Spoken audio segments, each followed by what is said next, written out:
শুরুতে আমরা মাহে রমজানের কিছু বর্জনীয় আমল সম্পর্কে জানব, যেগুলির কারণে মানুষের রোজা নষ্ট হয়ে যায়। মানুষের দেহের মৌলিক কয়েকটি জিনিস রয়েছে, সেটা হলো আহার, পানাহার, নিদ্রা এবং সহবাস বা যৌন সম্ভোগ। আর এইগুলির ক্ষেত্রে কিছু নিয়ম এবং নীতিমালা আমাদের মেনে চলতে হয়। হাদিসে আল্লাহ রাসূল বলেছেন, কোনো বান্দা রোজা অবস্থায় যদি এই বর্জনীয় আমলগুলি না করে তাহলে সে শুধু অভুক্ত থাকবে, তার রোজা তার কোনো উপকারে আসবে না। এই জন্য রাসূলুল্লাহ সাল্লাল্লাহু আলাইহি ওয়াসাল্লাম বলেন, লাইসা সিয়ামু মিনাল আকালি ওয়াশ-শুরবি ইন্নামা সিয়ামু মিনাল লাগবি ওয়ার রাফাস।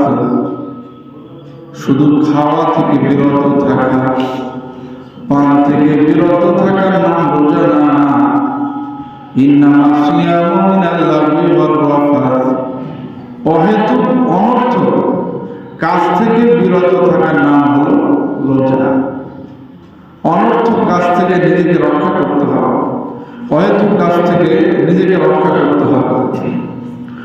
এরপর রাসূলুল্লাহ সাল্লাল্লাহু আলাইহি ওয়াসাল্লাম বলেন, রব্বা সাইমিন লাইসা লাহু মিন সিয়ামিহি ইল্লাল জু' ওয়া রব্বা কাইমিন লাইসা লাহু মিন কিয়ামিহি ইল্লাস সাহা। অনেক রোজাদার রয়েছে, যে রোজাদারের শুধু অভুক্ত থাকা তার ছাড়া রোজা তার কোনো উপকার করতে পারবে না। রোজার আসল বা রোজা থেকে যে মূল লাভ সে পাবে না, এবং রাত জেগে থাকা ছাড়া তার কোনো ফায়দা আসবে না। এই জন্য ইমাম গাযালী রাহমাতুল্লাহি আলাইহি বলেন, যারা রোজা অবস্থায় গুনার কাজ করবে, খারাপ কাজ করবে, জবানকে হেফাজত করবে না, কানকে হেফাজত করবে না, দিলকে হেফাজত করবে না, তাদের উদাহরণ হলো একটা অট্টালিকার মতো।